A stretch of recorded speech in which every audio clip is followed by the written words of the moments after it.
एक गांव में दो बहुत ही अच्छी दोस्त रहती थीं।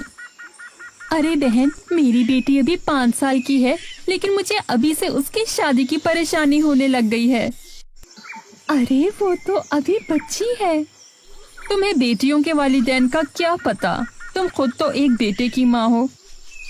यार, वो भी तो मेरी बेटी जैसी है। क्यों ना हम अपनी दोस्ती को रिश्तेदारी में बदल दें? क्या मतलब?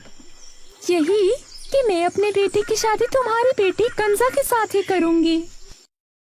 अब 15 साल बाद दोनों के बच्चे बड़े हो गए थे। मारिया ने अपनी बेटी का इतना ख्याल रखा कि उसकी बेटी गोलमोल बन गई। उससे घर का कोई काम भी नहीं करवाती थी। अब जब शानी और कंजा की शादी हुई तो सिदरा और उसका शौहर सोच में पड़ गए। कंजा को सिर्फ आराम करने की ही आदत थी। अरे बहू, सर अपने ससुर जी को चाय तो बना दो, उनके चाय का वक्त हो गया है। जी अम्मी जी, मैं अभी चाय बनाकर लाती हूँ। उसके बाद कंजा चाय लेकर आ रही थी, लेकिन वो इतने आराम से चल रही थी कि सिदरा सोच में पड़ जाती है। उसके बाद उसी रात सिदरा अपने शौहर के साथ बातें कर रही होती है। कंजा है तो बहुत अच्छी, लेकिन बहुत सुस्त है। हाँ, मैं भी यही सोच रहा हूँ, लेकिन अब करें क्या? आप परेशान मत हो, मेरे पास एक तरीका है। अगले दिन सुबह सिदरा ने कंजा को बुलाया। अब बहू, अरे बहू, जरा मेरी बात तो सुनो। जी अम्मी जी, मैं आई। बहू, मेरी तबीयत कुछ ठीक सी नहीं है। अगर तुम अपने शौहर को खेत में जाकर खाना दे आया करो, अब मुझसे ज्यादा चला नहीं जाता। ठीक है अम्मी जी, लेकिन ये मुझे कब से शुरू करना है? अरे आज से ही। सिदरा के बोलने पर कंजा रोज खाना बैग में डालकर खेत की तरफ चल पड़ी। क्योंकि वो ज्यादा चलती नहीं थी, इसलिए वो खेत तक पहुंच तो गई, लेकिन बहुत थक गई। अरे, आज तुम मेरे लिए खाना लेकर आई हो? जी, आज के बाद आपके लिए रोज खाना मैं ही लेकर आया करूंगी। अरे वाह, ये तो बहुत अच्छी बात है। उसके बाद शानी ने बैठकर खाना खाया और फिर काम में लग गया। और फिर कंसा वापस घर की तरफ निकल पड़ी। उसके बाद रोज खेत में खाना लेकर कंजा ही जाती थी। कुछ दिनों तक ऐसा ही चलता रहा। ये सब देखकर सिदरा और उसका शौहर बहुत खुश थे। 2 महीनों के बाद कंजा अब पहले वाली कंजा नहीं रही। बहू, जरा मेरे लिए चाय ले आओ। जी अब्बू, मैं लेकर आई अभी। ये ले अब्बू जी। अरे वाह, आज इतनी तेजी से! कंजा को भी अपने ऊपर हैरानगी हो रही थी। 6 महीने के बाद कंजा अब पहले जैसी गोलमोल नहीं रही। वो एक बहुत ही खूबसूरत लड़की बन गई थी। एक दिन मारिया अपनी बेटी से मिलने आई। अपनी बेटी को इतना सुंदर देखकर हैरान रह गई। इस कहानी से हमें ये सबक मिलता है कि ज्यादा मोटा होना अच्छा नहीं, ज्यादा मोटापा हमें सुस्त बना देता है। तो बच्चों, आप भी हमसे वादा करें कि आज के बाद कभी किसी काम में सुस्ती नहीं करेंगे और हर काम चुस्ती और मेहनत से करेंगे। उम्मीद करते हैं कि आपको हमारी ये कहानी भी बहुत पसंद आई होगी। हमारे चैनल को जरूर सब्सक्राइब करें और घंटी के आइकन को जरूर दबा दें। शुक्रिया। एक गांव में करमू और शामू नाम के 2 लड़के रहते थे। वो दोनों बचपन ही से बहुत अच्छे दोस्त थे। दोनों के मन में कुछ अलग काम करने की ख्वाहिश थी। वो दोनों भूतों को कैद कर लेते थे और उन्होंने बहुत कम वक्त में बहुत नाम बना लिया। वो गांव में भूतों के शिकारी के नाम से पहचाने जाते थे। एक दिन करमू और शामू को साथ वाले गांव से एक खत आया। करमू उस खत को पढ़ता है। हम अपने गांव में पुल बनवाना चाहते हैं। अगर वो पुल बन जाए तो बारिश के वक्त आने जाने में जो तकलीफ होती है वो खत्म हो जाएगी।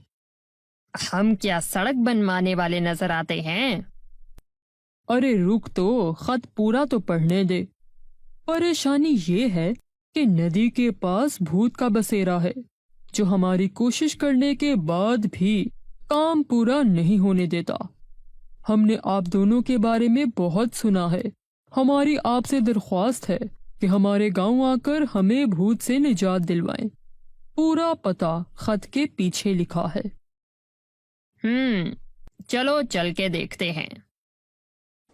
करमू और शामू दोनों साथ के गांव में पहुंच जाते हैं और वो दोनों उस नदी के पास जाते हैं। यहाँ तो कुछ अजीब सा जरूर है। हाँ, फिर देर किस बात की है, जाओ शुरू करो।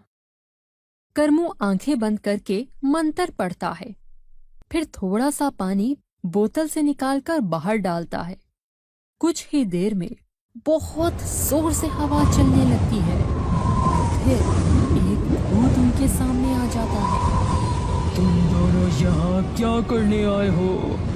अच्छा होगा कि तुम दोनों यहाँ से चले जाओ। मैं तुम्हें नुकसान नहीं पहुँचाना चाहता। हमें गांव वालों ने बताया कि तुम एक बहुत ही नेक काम उन्हें नहीं करने दे रहे। कैसा नेक काम? पुल बनाने से बच्चे आराम से स्कूल जा सकेंगे। इसमें तुम्हें क्या परेशानी है? यहाँ पर कोई पुल नहीं बन सकता। लेकिन इससे तुम्हें क्या परेशानी है? अगर मैंने ना बताया तो कुछ नहीं, हम यहाँ से चले जाएंगे। तो ठीक है, यहाँ से चले जाओ। मुसीबत का हल निकाल कर जाएंगे, नहीं तो क्या? ये बोतल देख रहे हो क्या? हम तुम्हें इस बोतल में कैद करके जाएंगे। तुम मुझे कैद करोगे? भूत गुस्से से पत्थरों से वार करता है और वो दोनों भागते हैं तो वो दोनों पत्थरों से टकराकर नीचे गिर जाते हैं। इससे पहले वो उठ पाते, पेड़ की एक टहनी उनके ऊपर आ गिरती है। भूत हंसता हुआ उनके सामने आता है। आए थे मुझे कैद करने, अब तुम्हें कोई नहीं बचा सकता। अब क्या करें? करना क्या है, जल्दी से जोर लगाकर इस टहनी को हटाते हैं और बैग में से पप्पी की आत्मा को रिहा करते हैं। क्या सच में? हाँ, ये भूत आसानी से हमारे हाथ नहीं आने वाला। इसका सामना एक ताकतवर आत्मा ही कर सकती है। शामू के बोलते ही दोनों ऊपर जोर लगाते हैं और इस तरह दोनों आजाद हो जाते हैं। करमू आराम से बोतल का ढक्कन खोलता है और आंखें बंद करके कुछ पढ़ता है। तब भूत के सामने एक ताकतवर आत्मा आ जाती है। मैं आजाद हो गया। पप्पी, हमें तुम्हारी मदद चाहिए। क्या कहा? इतने वक्त तक तुम लोगों ने मुझे कैद करके रखा, पप्पी तुम लोगों की मदद क्यों करेगा? वो इसलिए कि हम तुम्हें दोबारा कैद कर सकते हैं, लेकिन हम तुम्हें कैद नहीं करना चाहते। इसलिए तुम इस भूत को कैद करने में हमारी मदद करो, फिर तुम हमेशा के लिए आजाद हो जाओगे। ठीक है। पप्पी भूत को देखता है तो भूत गुस्से से नदी का पानी करमू और शामू की तरफ फेंकता है। इससे पहले कि नदी का पानी उन दोनों तक पहुंचे, पप्पी अपनी ताकत से उन दोनों के पीछे एक दीवार बना देता है और पानी को रोक देता है। तुम्हें क्या लगता है आत्मा, तुम मुझसे जीत जाओगी? जितना जोर लगाना है लगा लो, मेरे जादू के आगे तुम जीत नहीं सकते। तुम पुल क्यों नहीं बनने दे रहे? मेरी बेटी गांव वालों की लापरवाही की वजह से नदी में डूबकर मर गई। उसको बचाने के लिए कोई भी आगे नहीं हुआ। मैं उन्हें कभी माफ नहीं करूंगा और ना ही पुल बनने दूंगा। तो इसका बदला तुम ऐसे लोगे? कर ले तुझे जो करना है। भूत अपनी पूरी ताकत लगाता है। जोर से आंधी चलती है, सारे मट्टी और पत्थर करमू और शामू की तरफ आते हैं।